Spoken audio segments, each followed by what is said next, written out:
Good morning, and thank you for tuning in to this session on achieving scale, breaking through barriers for female founders. I can't imagine a better way to start a Friday morning or to round out what's been an amazing week of conversation about innovation than to really look at a topic that has the ability to absolutely transform the economic prosperity and security of Australia, and that's about supporting female founders. My name is Jan Easton. I'm the COO of the Advisory Board Centre. I'm a certified advisory board chair, and I also lead our female founders and advancing women in business and in boards programs. I'm going to be joined a little bit later today by Megan Avard, who's the founder and CEO of SurePact, and Melita Smith, who's the co-founder of Sarah's Tag, and they'll be sharing their experience as female founders and some of the strategies that can be put into place to significantly shift the trajectory of female-led businesses. I just want to provide a bit of context to our conversation today. We'll be looking at a piece of research that the Advisory Board Centre conducted and released earlier this year. The Advisory Board Centre is the global professional body for the advisory sector. And through the work that we do supporting high growth and scaling businesses through advisory boards, we get this really unique insight into not only founder ambition, but also some of the challenges and opportunities within those businesses. This research was supported by our partners at Queensland Government, Advance Queensland, Mullins Lawyers, and also the federal government through their Australian landing pads initiatives. If you'd like to be able to connect in and find out more information about that research, you can reach out to me or you can visit the Advisory Board Centre website. Since 1991, female-founded businesses increased by 80%. This is what the ABS data shows us. And in the decade to 2019, 2/3 of new businesses were female-owned. I just want to let the gravity of those statistics really sink in for a moment. I was actually quite surprised by those numbers myself. I know that a lot of support and encouragement has gone into helping women to start businesses. But when we look at that and say 2/3 of new business entrants were female owned, it's pretty surprising statistics. And what that shows us is that supporting female founders is not a women's issue. This isn't a gender-based discussion. It's an economic imperative. And again, if you're interested in shifting the future of Australia's economic impact, at the moment we're facing a recession for the first time in 30 years, it's going to come from supporting those businesses that are starting and growing. So what is scale and why does scale matter? Scaling a business is talking about growing or expanding a business in a proportional and usually or ideally profitable way. But there's also a secondary measure to scale, and it's about that business or that organization reaching its full potential. So why does scale matter? The OECD data shows us that 46% of employment growth and almost 66% of sales growth comes from high growth and scaling businesses. These are the numbers that will drive economic growth and recovery and will drive prosperity for all. The second part of that scale factor, though, is linked to founder ambition.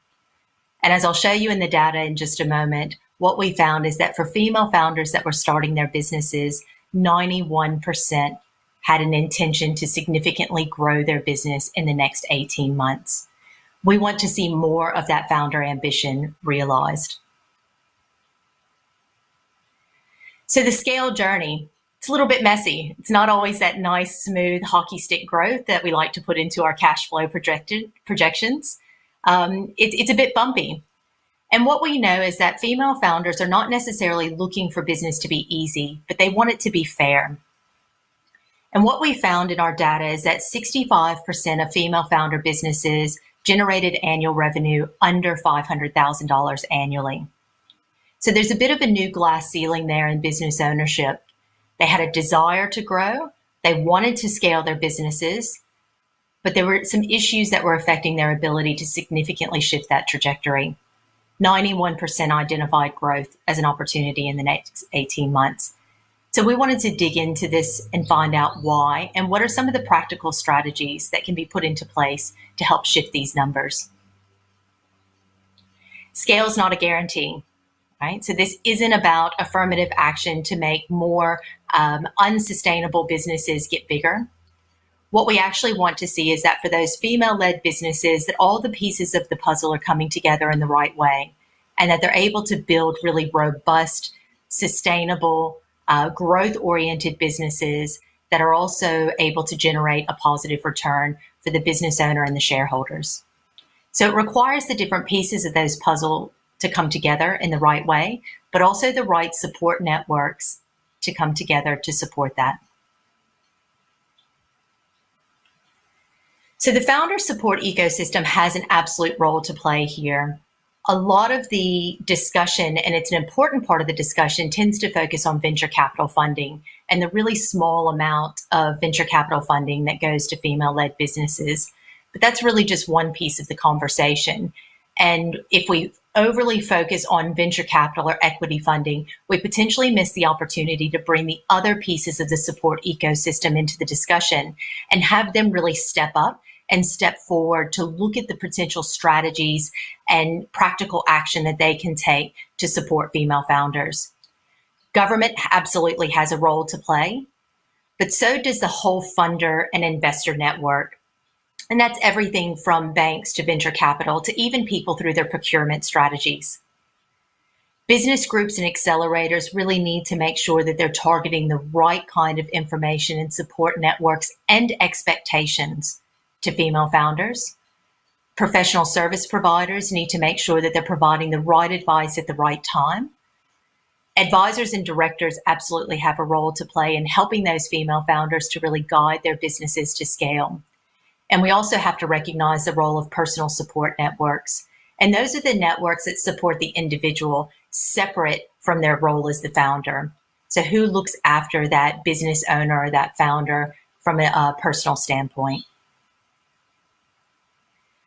So what I want to do is really open up this conversation today to some of the practical strategies to support female founders. And we'll move this over into a panel-based discussion where I'd like to welcome in Megan Avard from SurePack and Melita Smith from Sarah's Tag. So we'll stop sharing those screens and open up this for the panel discussion. And I wanted to really highlight these two female founders for the work that they're doing within the industries that they support. So if I can just invite Megan and Melita over into the discussion. Good morning, ladies. Good morning. Melita, thank you. Melita, I might start with you. Do you want to give a bit of an overview to your business, Sarah's Tag, and the work that you're doing in the market?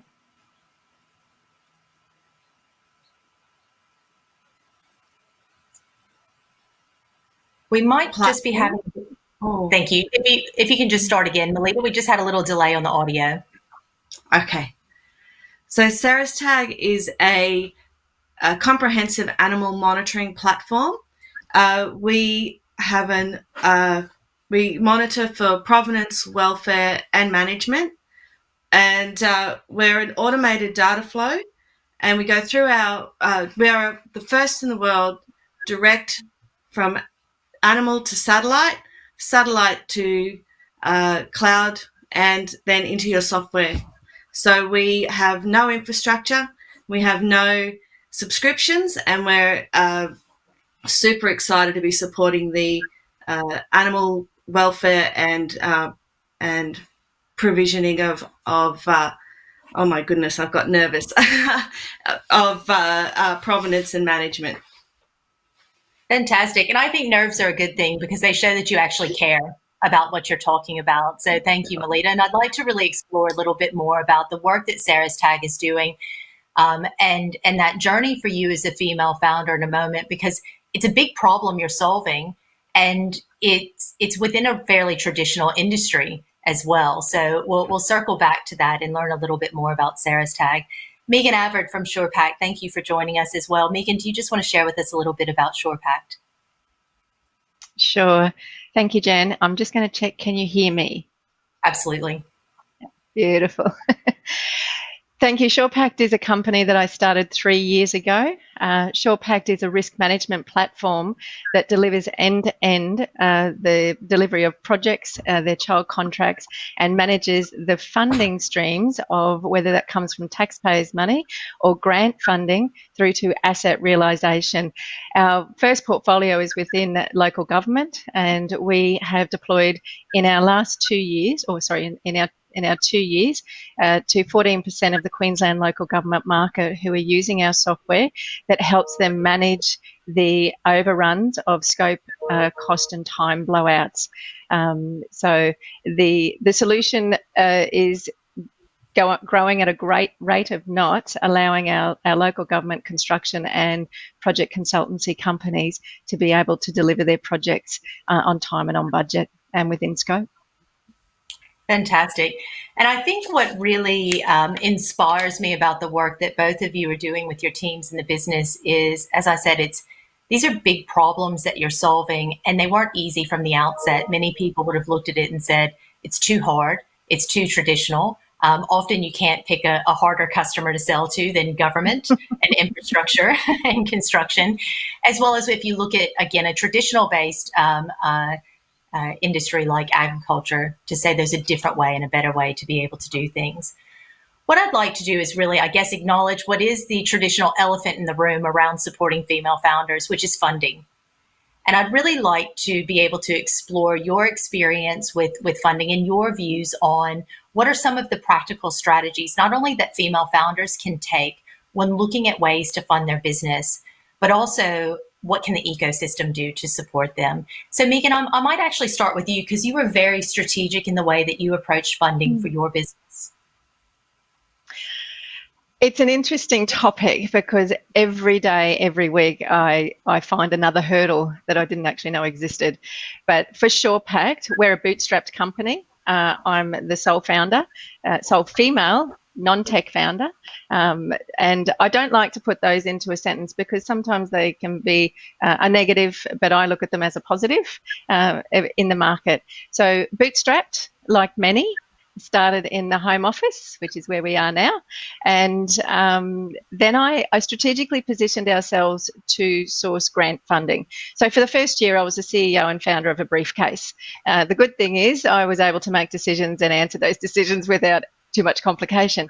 But I went down the path of grant funding. What I did do was I researched as much as I could in all different forums across the ecosystem, but I wasn't prepared to put my family and my home at risk. And I found that there were avenues where you could gain funding. And we were successful, but not without a lot of hard work. It's not easy. And SurePact is a recipient of 2 back-to-back Ignite funding programs, which allowed us to kickstart and also allowed us to move into that next stage of growth, which was the traction of gaining clients. Without that, it would have been a significantly more difficult journey. Still difficult, but significantly more. And the grants are out there. You just have to find them as well, but it's not easy. And that we'll come back to that conversation in just a moment, but that's now actually allowed you to grow your business to a certain size and really increase the value proposition as you then look for other external mechanisms of funding that are there. Excellent. Now, Melita, your journey, just 1 second, Megan. Melita, your journey was just a little bit different because with Sarah's tag, it's been an incredibly capital intensive business to get to the point of commercialization. So you really needed to look at it in a slightly different way. Yours wasn't about just going out and finding a customer first. You really had to bring the vision to life. That's right. So that's the often asked question, who's your customer? So with livestock production, there is no one way to do that. So there are feedlotters, there are backgrounders, there are cow-calf operations, and it's a global industry. So we're not just looking at the southeast corner of Queensland. There's a massive difference between production types throughout Australia, and then you go overseas and it's different again. And that's all our market. So we also went for grant funding, and that's part of your job. as founders is to seek out that money and look for it in all the interesting places. And the paperwork, don't be put off by it. It's great money. If it's non-equity taking funding, that is just a fantastic way to start your business. As Megan said, you have a business that you want to grow and scale, you can't give it all away at the start. So to have that non-equity funding is so important. And then it can give confidence to the strategic partners that you bring on for investment in your company, because there's so much that's already been done before. So it reduces their risk when they come in. So yes, we have an actual product. So manufacturing is expensive, and getting the drawings and the design, all of that costs money before you have a product to put in market. So although we're a platform and we're a data company as well as a sensor company, all of that combined. So to be able to find those grants where you can massage your business into the box ticking exercise that is grant applications. So we tick other a lot on those boxes and explain our business. And that's exciting because it helps us to refine our story and to get our message out there. But it also means that we can't just tick and flick through that paperwork. But certainly seeking out those strategic partners and hunting down that grant money. I think the other aspect that's really important is when you do bring on that external funding, it's about making sure expectations are aligned, and certainly having patient capital is really important to certainly allow for that scale. But the flip side of that is also knowing what you're going to do with the money to significantly grow your business. And one of the aspects that we found in the research was this lack of understanding around business investment literacy. So we found that female founders, they knew where every dollar was going. They were incredibly capitally efficient. They understood their budget. However, how they were going to use money to significantly make more money or to grow their business was potentially an area that could support more understanding or investment. What is that business case for funding beyond just paying yourself a salary, right? Or hiring another person? How is it actually going to be used to significantly grow the business? I think one of the other areas, and you touched on this a bit, Melita, was around making sure you had the right support networks and collaborators. Another strategic decision that you made very early on was about not giving away your product. Do you just want to share a little bit about how you've approached those support networks and collaborators? Well, certainly bringing on strategic partners through funding, and also we don't supply the user interface part of our engagement. So we have the sensor and we have the data platform, and then already in the market are many farm software providers. And as I mentioned earlier, so many different ways of being a livestock producer.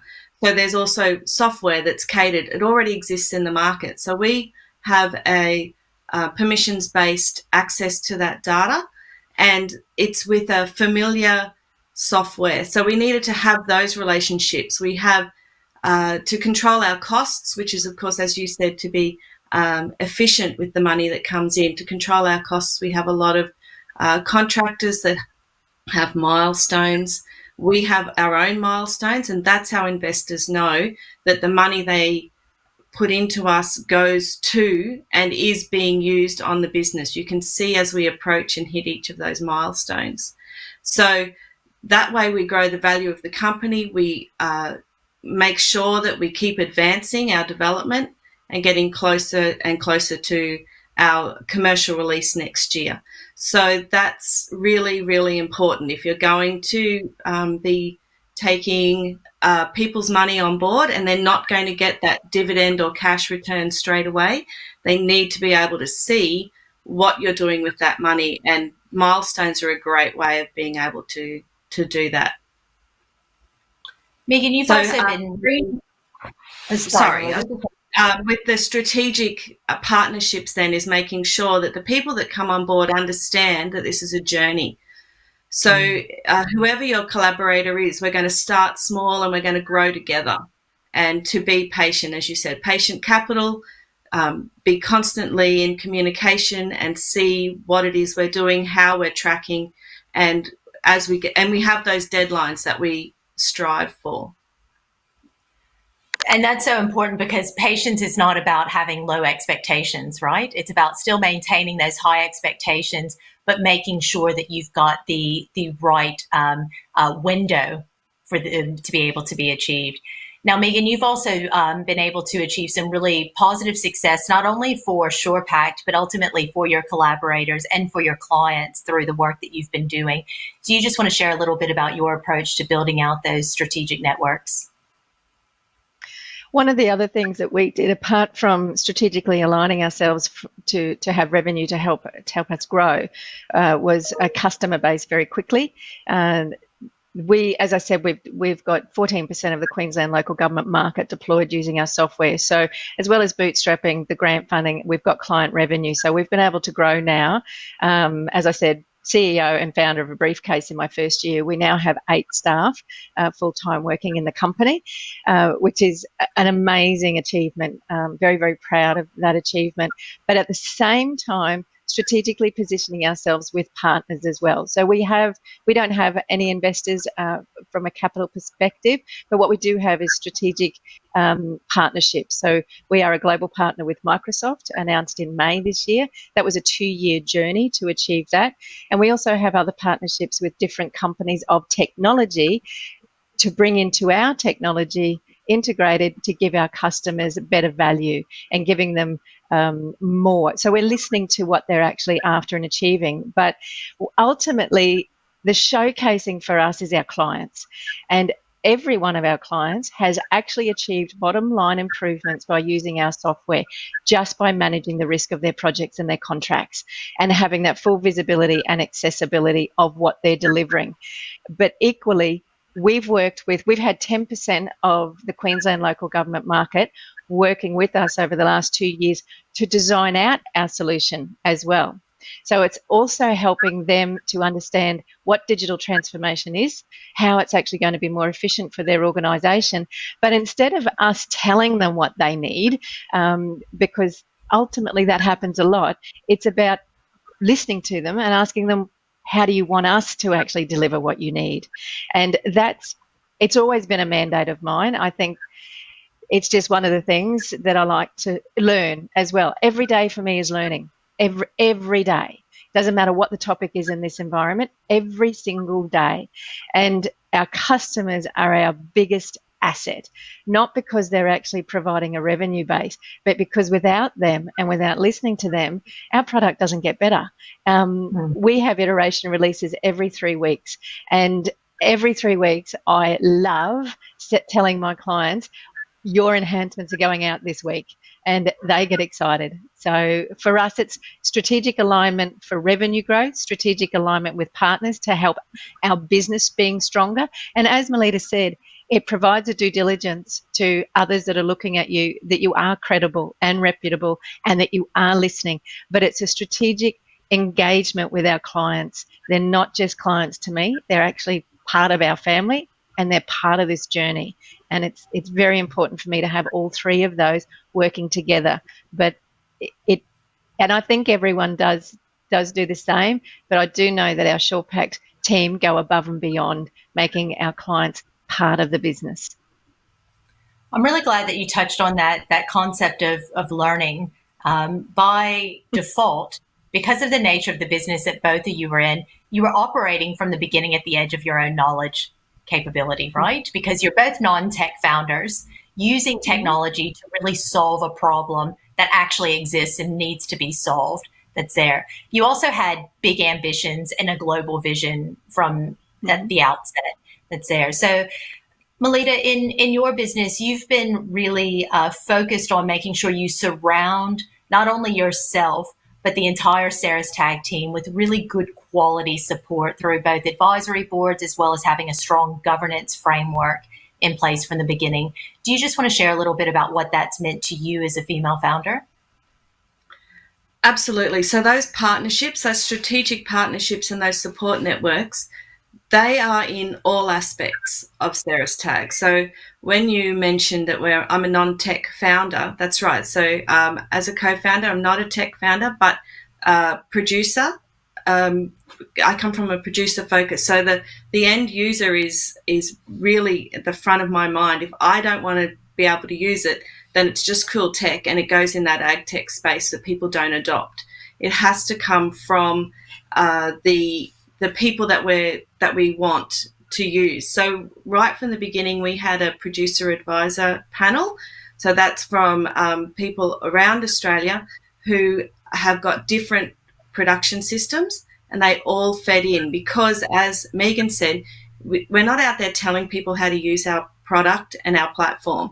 We provide it, and then the end user is able to enhance their own business from the product we produce. So our alignment, so with CSIRO for our technical partnerships and Data 61, the funding that we've got from Queensland government and the federal government, all of those funding arrangements and the people we engage with, they're part of our support network. We also have an advisory panel and our advisory board, and that we meet with, and that advisory board has been fantastic for helping make sure that we meet our ISO compliance, because we're also going down the road of regulation. So we become a reg tech as well as an ag tech.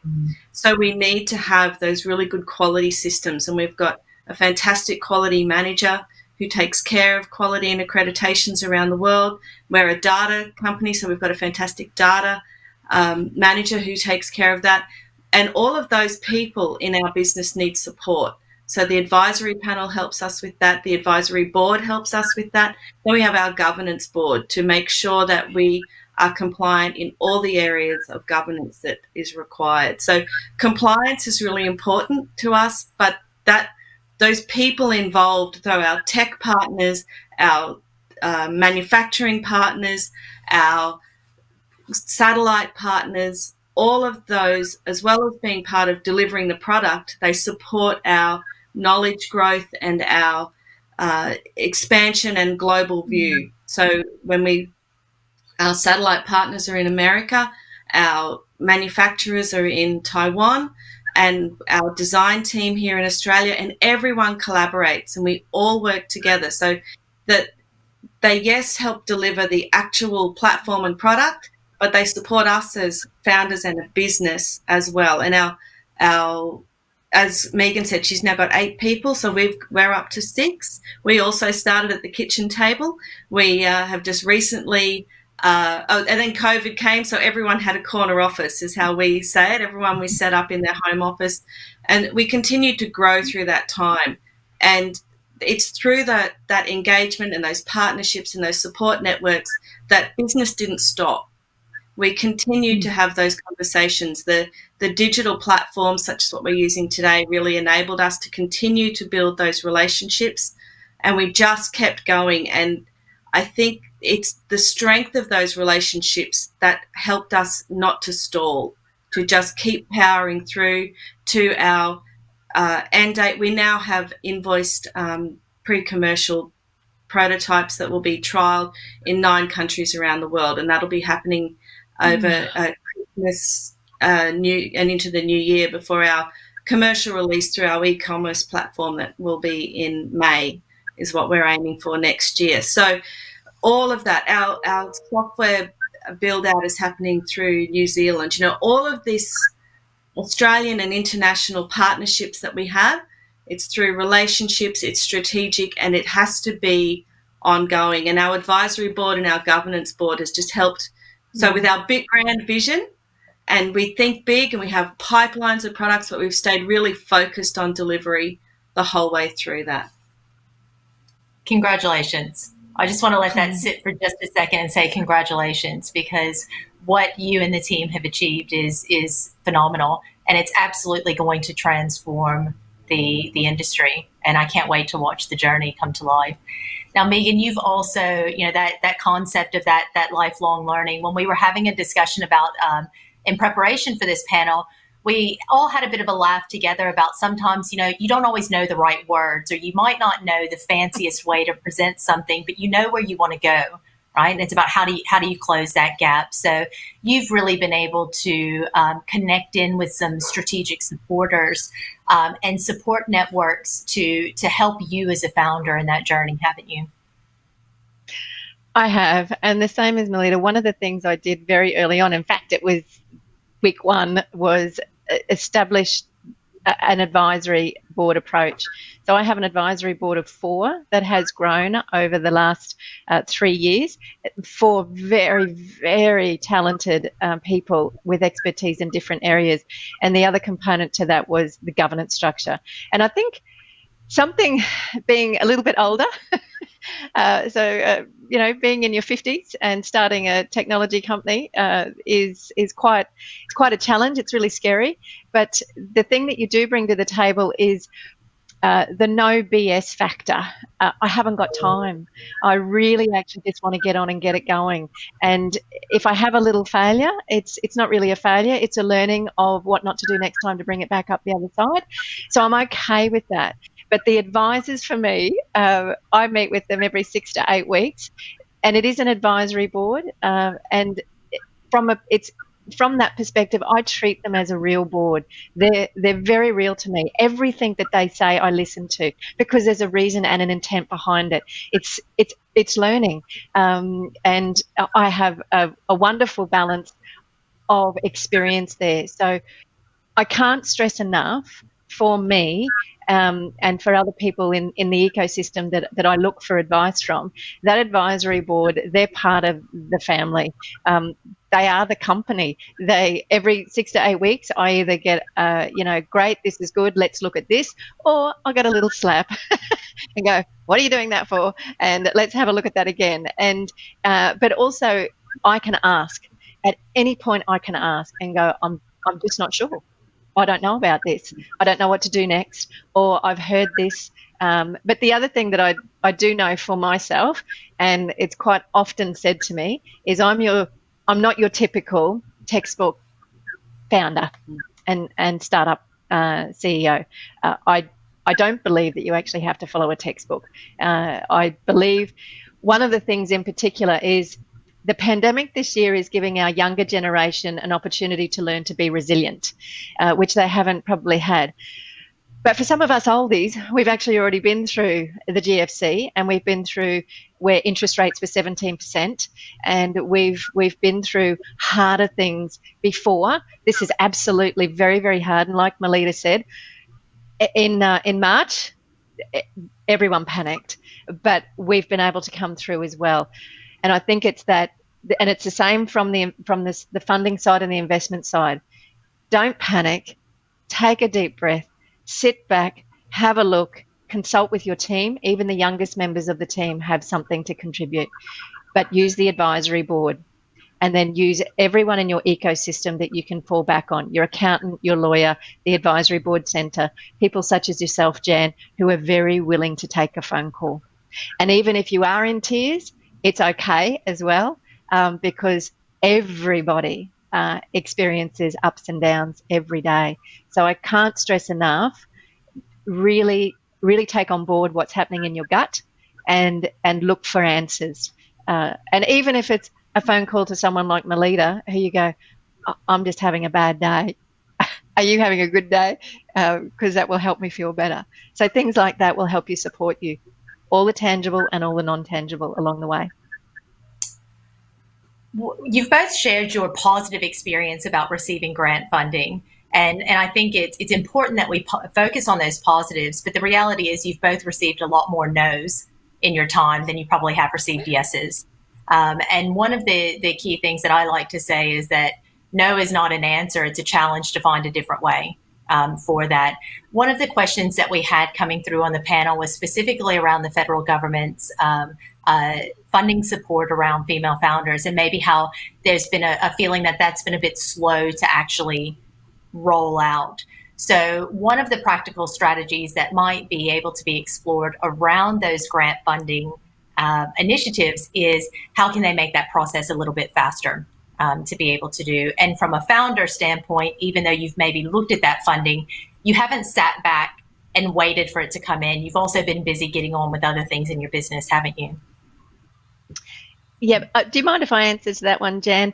SurePact is a finalist, or we're shortlisted, sorry, not finalist. We're shortlisted for the current BFF first round, so the Boosting Female Founders, which is a new grant initiative specifically put together to actually help female founders scale and grow, because they already understand that there are barriers, and they did a lot of research around what the barriers were. And one of them was that female founders are continually struggling to gain investment. And it's not because we can't achieve, and it's not because we can't generate revenue. In fact, we're as safe as any of our male counterparts in the same environment. So the BFF, the expression of interest was February, and then the announcement only came out in August. Now, that's a long time. However, there were just under 8,000 applications, and in applying for the BFF, the timeline was very clearly stated. So in many of the cases, you get the timeline so you can actually work towards it. Sometimes, however, it's not the case, and you have to have other strategies in place. So it's up to you as the founder or co-founder or leadership team to put a timeline in place to make sure that those gaps that you know you're going to have, you do have those backfilled. So it is hard, and then also always account for you're actually not going to get it. That's right. And if that seems like a long time frame, anybody that's ever gone through due diligence can tell you that that's a short time frame, right? Now, I think one of the other things to bring the other side to this discussion is I think we also need to be mindful of not pink washing things or using affirmative action to support female founders to actually miss the intent of what we're trying to achieve. Because, Melita, you've actually experienced a little bit of the other side where your business isn't considered female enough. Right. So we also went for that BFF funding, and we ticked a lot of the boxes, but we didn't tick all of them. So there's no guarantee because you are a female founder that you'll get female founder money. And as I said, Ceres Tag doesn't always tick the boxes. We have a joke internally about the Ceres Tag protocol where we're doing something that's a world first technology. It doesn't exist. So when we go to investors, we go to pitch, we go to all of those events, people say, well, so who else is like you in the market? And we have to say, well, we are the world's first direct-to-satellite animal monitoring. There is no one else. We're doing an e-commerce platform where you don't need a site visit to have our tags on animals on your property. That doesn't exist currently. Most tags you need to be able to, because they need infrastructure, you need to know where to put that infrastructure on farm. We don't have that. So we don't tick a lot of the normal checklists that exist for funding. So we keep applying, we take the yeses.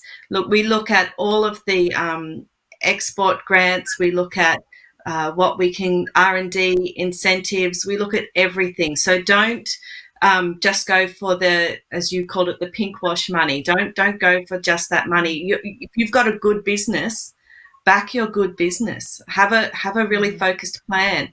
If you need to pivot your business strategy or your business plan, don't do it to chase money, because only do it to improve your business.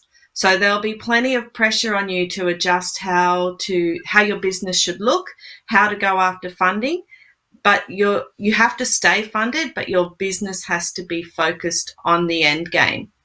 So don't change your strategy to get the money, because if you've had to do that and then you have to maintain that strategy, that no longer will get your business to where it needs to be. So just go for the money that will get you where you need to be. And it's out there. And, every business comes close to the win sometimes, and then that money will come along if you keep looking for it. One of the founders' most important jobs, stay funded. So getting some other people on the team that can do some of the other work while you're hunting down that money. But that is part of your job. That's not something that happens after the fact. you have to stay funded. You have to keep looking for it, and it'll come from many places. Look under every rock. That's it. And I'm conscious of the time that we have. It always seems to go too fast when we're talking about important topics like this. And some of the feedback that's coming through on the chat line is an appreciation for the realness that both of you have brought to this discussion. As we sort of move to a close, Megan, what's one thing that you would like to be able to share out there, either to the ecosystem or to female founders, and perhaps even an ask for yourself in your own business? Look, the thing I'd probably like to leave the panel with, and thank you, Jan, for the invitation, I really, really do appreciate that, is just give it a go. Ask questions, find people that can support you. Don't be afraid to ask. And you, as Melita said, just look under every rock. If you get blocked one way, just go another way or give it another thought pattern. I often ask, strangely enough, my dad, who's 80. Now, born in the 1940s, if you go back and have a look at what the oldies have gone through, they actually have a lot of survival technique. And you just take away with what you would like. Everyone I ask, I just take away a little bit because it might not match what you're after. But just keep your head up, have a cry if you need it, but look for advice. Ask for advice, and it'll make you go that next stage and learn a bit more. The ask for me is, SurePact actually is now prepping and ready to go out to an investor round. So if there is anyone out there who would actually like to give me some advice about that journey as well, that's one of the deficiencies have found. There is not a lot of knowledge or information about helping us understand what the journey is and connections in that arena. But thanks again, Jan, and it's been fun doing this with you, Melita. Fantastic. Thank you, Megan. Melita, about 1 minute. What's something that you would like to leave the audience with today, and maybe an ask around your business? Oh, I would say just go for it as well. Make sure that you have a great idea and find a way to make it happen. Ask advice. That advisory board, go to some events. I'm not a big event attender. I think I've got other things to do, but it's amazing who you meet, and you find out that other people are also going through the weird stuff that being a founder is all about. Look for money. And of course, as we say, stay funded. If you want to invest in Sarah's tag, jump on our website, which is about going under a review, but if you get on there and contact us, you get David and I. You don't get a call center, you get us, and we'll get back to you. But just go for it. Don't be scared. Don't worry about not knowing the words. I don't know the words either. Just go for it. Absolutely. That's fantastic. And I guess my final parting bit of information is to absolutely stay curious, ask questions, look around for new opportunities. But also look for people who will do stuff not for you. You want people that will do things because of you, because of the quality business you are, because of the strength that you bring as a founder, and because of the opportunity that you're creating out there in the market. And it really does shift that dynamic from expecting people to help to having them actually want to advocate for what you're doing. And I think that that's been a real telling mark for me with both of your businesses, is the quality of the advocates that you have around you, not because there's something in it for them, but because they fundamentally believe in the business that you're building, the problems that you're solving, and the opportunities that you're actually creating for the markets that you work in.